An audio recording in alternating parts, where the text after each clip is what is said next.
We're just polishing up the journals with some 400 grit paper. I'm gonna bring this around. This crank's in really good shape. It just has some very mild scoring. Can barely feel it with my fingernail. So we're just gonna go in and we're gonna do about 20 strokes in each plane, and then we're gonna stop, and then we're just gonna roll it over a little more. Boy, this has got some sharp edges on here, just like you said. Holy moly. And that's kind of dragging on the table a little bit. I'll tell you what, I'll hold it just like that. And we'll just go in, and we're just gonna work this around a few times. Do about 20 strokes in each plane. Just try to do it like, 3 or 4 different ways. And we're just looking to just polish the grooves out so it's fairly smooth, and we're not removing a lot of material. This crank is really in too good a shape to be turned. We probably could have just put it together the way it was, but that's just something I always did on a rebuild. I always polished on them. Okay, let's take the rope off. You see what we had to do here. We took a no-slip grip jar opener, or also a drawer liner, cut it to fit as well. We put a piece of sandpaper over the seam, and it just gives it something to grip, otherwise the rope just wants to slip. And we use a little bit of, I think Austin's got a mixture of like Mobil 1 and STP. You can use pretty much any oil. I've done it dry before too, but for some reason I was having trouble getting the rope gripping. On this one, it's been a while since I've done this, and he's just going to take a paper towel and wipe that off.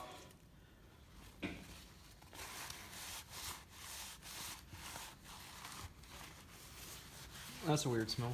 Yeah, it's the smell of motor oil and steel. Yep, and that looks really good. There's before. You can see a little bit of light scoring, and then this after several strokes here, and I can run my fingernail over it, and that feels pretty good. I'd say that's in really nice shape now. And we're not removing a lot of metal, and we're going to use standard size bearings. 250,000 miles on this crank. It's probably going to be a little more than the 1.5 thousandths minimum. Probably closer to probably 2.5 thousandths. But hey, a loose engine's a happy one. We want to kind of still hold on to that kind of blueprinted feeling it had before we took it apart with the worn out bearings. Because the only thing we paid for on the block was to have it clean, bored and honed, freeze plugs, new camshaft bushings, and we didn't do any line honing of the bearing saddles or anything like that. This is as budget a build as we can do it, and I think it's as good as it needs to be. That looks a whole lot better. Yep, we'll go with that. Sure.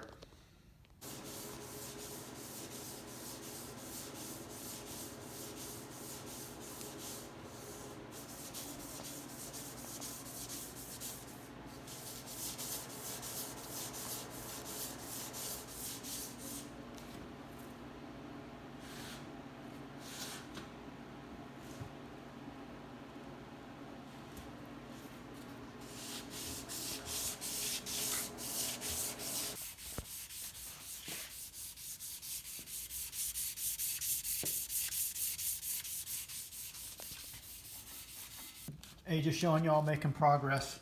This one we did with 400. This one we did with 400, and then we hit it with a little 600 to kind of micro polish it. You can see some lines in there, but I can't feel them with my fingernail. That feels pretty good to me.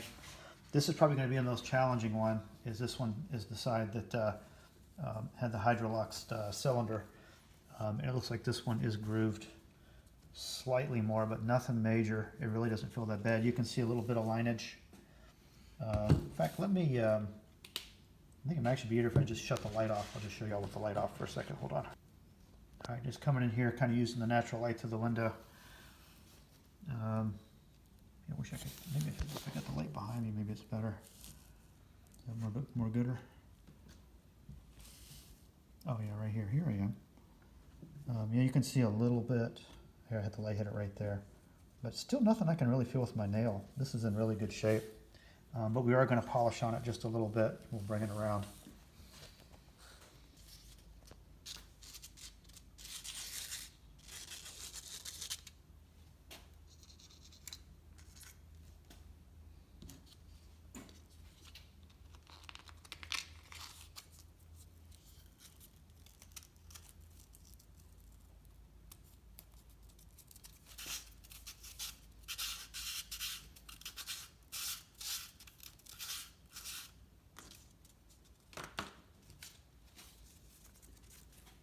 And we're just putting the covering the seam up with a piece of sandpaper facing outward, to give the jar opener something to grip onto as well. We were having a problem with the rope slipping.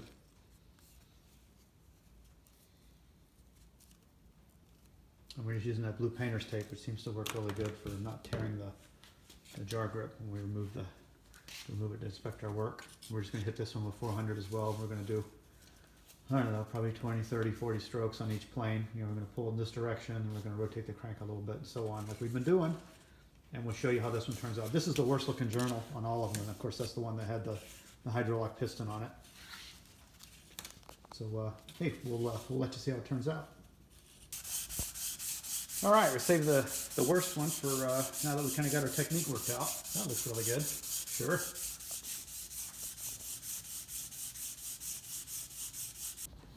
Okay, 3 hours later. All the noise you're hearing, the wind's only blowing about 50 miles an hour outside. Good grief. Picked a good day Tornado to be warning? inside. What's that? Yeah, right? We're kind of numb to it. Good grief. Tornado Alley. All right, we'll just wipe all the spent metal off and see how she looks. This was the worst journal. And I'm sure it'll be just fine.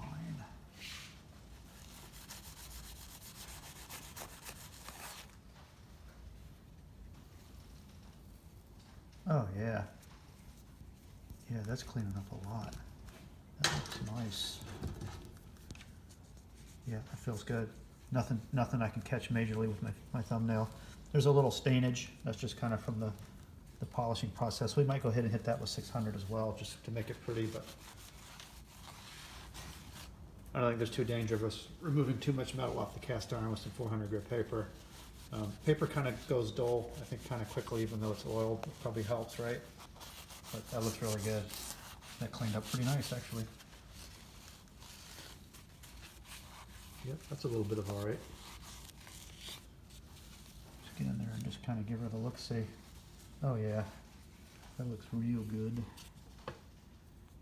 Yep, that looks nice. Yep, that's nice and smooth. There's no major groovage. A little bit of stainage, and probably, you know, because of 250,000 miles, I'm sure we're not getting, you know, obviously all of the high spots off, but there's nothing that you can feel with your fingernail, that's what you want, so you're not going to chew on the new bearings. So that's good.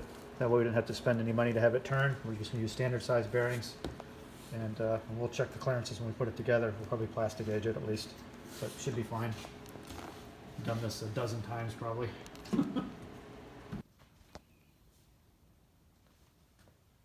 Those look pretty good.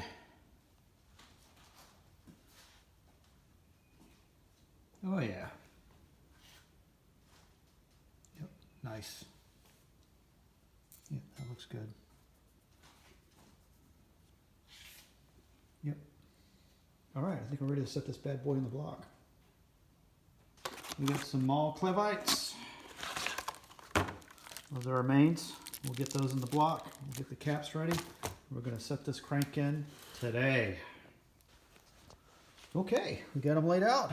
There's our thrust bearing, and there's the regular bearings that go on either side of it. So we got 5 bearings, 1, 2, 3, 4, 5. All right, let's set them in the block. First one.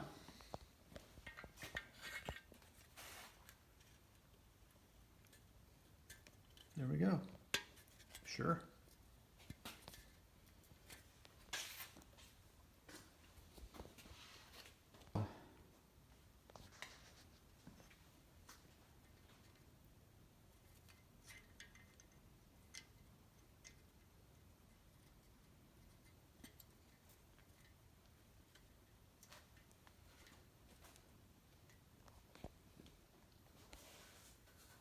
Looks good.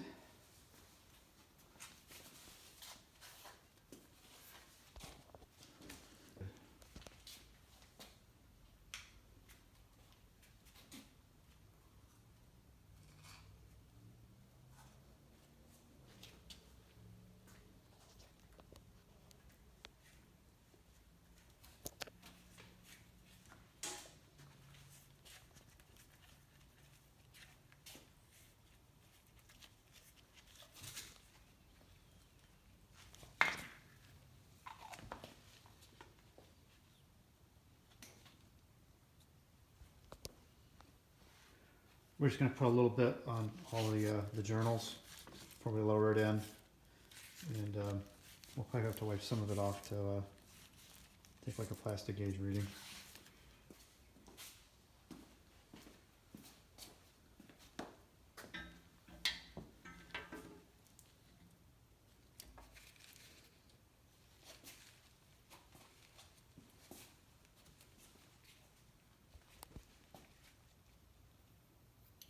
Okay, we've got our 1 to 3 thousandths plastic gauge right there. And Austin's going to lower the main cap on.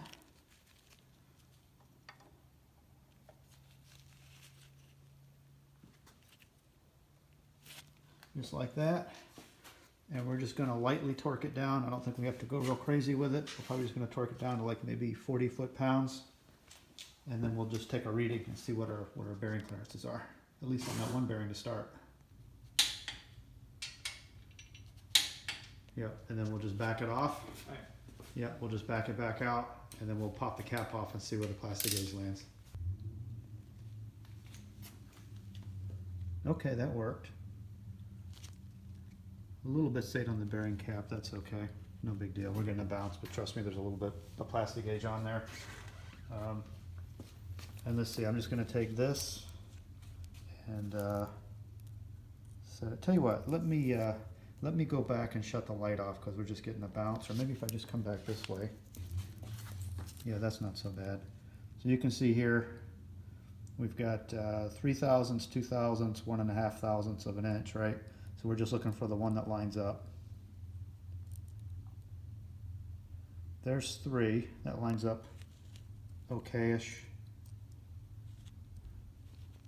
2.5, looks closer to 2.5 to me. Yep, if we set that right on top of it, that fills it up. 2 thousandths, we got 2 thousandths clearance.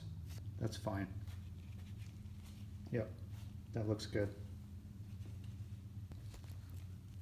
And with the light off, we can kind of see where the other little bit stayed on, and that's fine. We're good. We're just going to wipe that stuff off, and then we can just put that cap back in place. We're good. And I think just for the halibut, we'll go through and we'll check the other mains as well before we torque them down, but I can't see why they would be any different than that one was. We'll have to work for it. I deliberately wiped the oil off so the plastic gauge would at least stick to 1/2. Sometimes you have a problem where it just kind of comes off from the cap and it's hard to read it. That's a lot easier to read it when it's on the crank. Hey, so we're just going to come in and we're also going to plastic gauge the thrust bearing as well. Probably overkill since this crank really hasn't been turned, but I know we didn't take a lot of metal off. So I think we're going to be just fine. Okay, we'll come in and just look at the center of the thrust bearing journal. We'll just measure on that one. Oh, here we go. Yeah, I'd say that's about 2 thousandths. Yep, that looks good. Yep, 2 thousandths. All right, I think we're all going to fall in that same spot, so I'm going to say we're good. Hey, just for the heck of it, we did the other ones. And let's see what we got here. 2.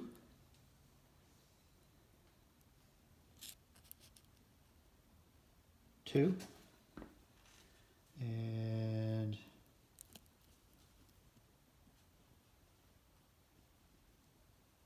2. Yep. 2 thousandths. Okay. All right, so we know they are dead on. We got 2 thousandths clearance. So I'm happy with that. All right, we'll just set the caps back in place. And we got ARP fasteners, so we're gonna make sure we put plenty of thread lube back on them when we reinstall them, which we did before we just torqued them to like 35 foot. I don't remember what the specs are, I'll have to look it up, but I think it's like either 70 foot-pounds for the mains. Yeah. Yeah, that's what we're gonna set them to.